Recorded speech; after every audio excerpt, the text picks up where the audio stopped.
Hello, and welcome to this week's My Family devotional. Going through the My Family devotional book by the Jenkins Institute. This week is a great week and a special week. It is the writer of this week was Mr. Steve Higginbotham, who um, I have had a few classes with his son before when I was at Freed. Uh, he's a preacher at Dayton Church of Christ down the road a little bit. He's a great dude and the father of our very own Kelly Boitnott. So, special author this week, and he did a fantastic job. So, every week we encourage you to go back and read these if you haven't, but especially this week, Mr. Steve did a fantastic job with all these devos. Only thing that I would change is I wish we'd have gotten a few more embarrassing stories about Kelly and Matthew in these devotionals, but that's okay. I guess that wasn't the point. So we can forgive him for that. But fantastic. So go back and read these.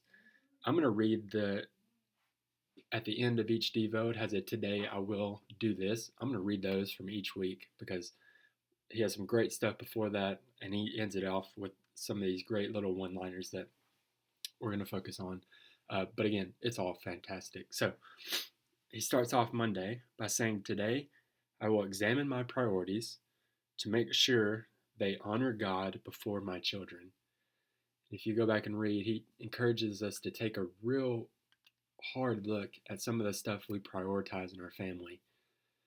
And if we're honest, sometimes we can prioritize stuff that really doesn't matter all that much, and that eventually, that now seems like it's a huge deal, but eventually, we're going to look back and say, uh, one of the one of the hardest things to say is to look back and say, "Man, I wish I would have done more of this." I remember when I was in college, Charlie Stone, our very own, got back from studying abroad a couple of semesters ago, and I remember I think I told him about 100 times, like, "Man, I wish I would have done that." Um, we're gonna look back, and it's just human nature. We're gonna say, "Man, I wish we'd have spent more time doing this," uh, and that's gonna happen. But how can we take a look at our priorities and say, "Okay, how can we make prayer time, church time, family time more a priority so that we can look back and even though we are going to say, man, I wish we'd have done this a little bit different, we can look back and say, you know what, we tried our best to make our faith a priority in our family. And so hopefully we can do that. Hopefully we can take steps now to make that happen. But seek ye first the kingdom of God and his righteousness, and all these things will be added to you. Matthew chapter 6, verse 33. Tuesday, he says, Today I will search for ways to impress eternity upon the minds of my children. Eternity is a hard thing to grasp. It's a hard thing to talk about. But our decisions, our actions have a weight to them. And we need to begin to find ways to impress the idea that, hey, this life isn't all there is, that there is something more. And how can we strive to live in a way that recognizes that and seeks to give our life uh, to the person who holds eternity in his hands, right? Set your mind on things that are above, not on things that are on the earth. Colossians 3, verse 2.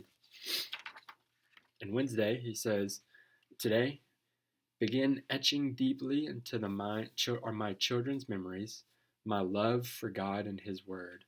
I will work to make my home not only a good place, but a God place. And this is the whole driving point of our Building Faithful Family series that we did last quarter. It was all about creating space in the home where we say, hey, we want to make sure that when people come into our house, whether it's ourselves, our children, our friends' children, other family, our neighbors, our home is a God place. But bring them up in discipline and instruction of the Lord. Ephesians 6, verse 4. And tomorrow's Devo, he ends it off by saying, Today, I will remind myself to be a model of integrity for my children. There are many competing voices that call for their attention. Therefore, I must make sure that my voice rings with clarity by the consistency in which what I teach and what I practice. And that is so very true. We, our children, especially, but even us, are hearing all these different voices about what's right, what's wrong, what we should do, what we shouldn't do, all types of stuff.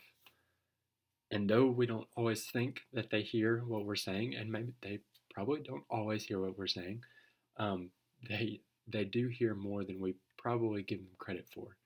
But what are they hearing from us? What are they seeing from us in our actions and in our talk?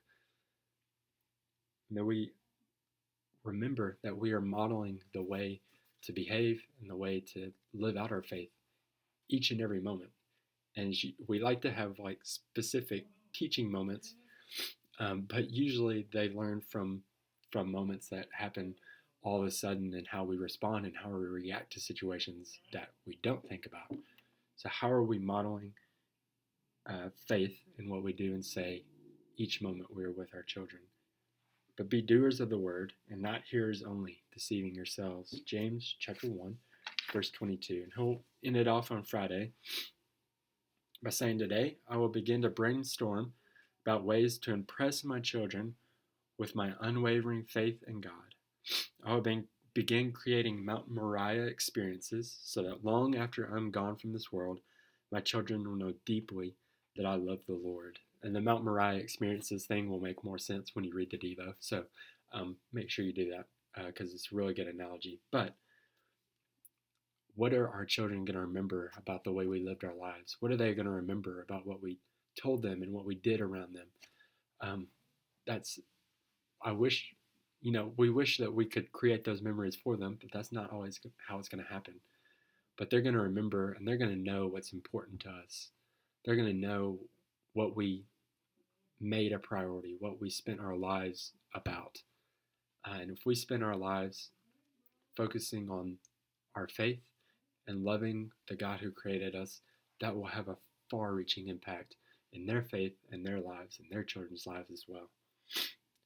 And through his faith, though he died, he still speaks. Hebrews chapter 11, verse 4. Again, that's just the end little segments of each Devo, and they were fantastic. So make sure you go back and read what all Mr. Steve has to say to us this week. As always, if there's anything that we can do, anything we'd help you out with, please contact the church office. And we hope you have a great rest of the week.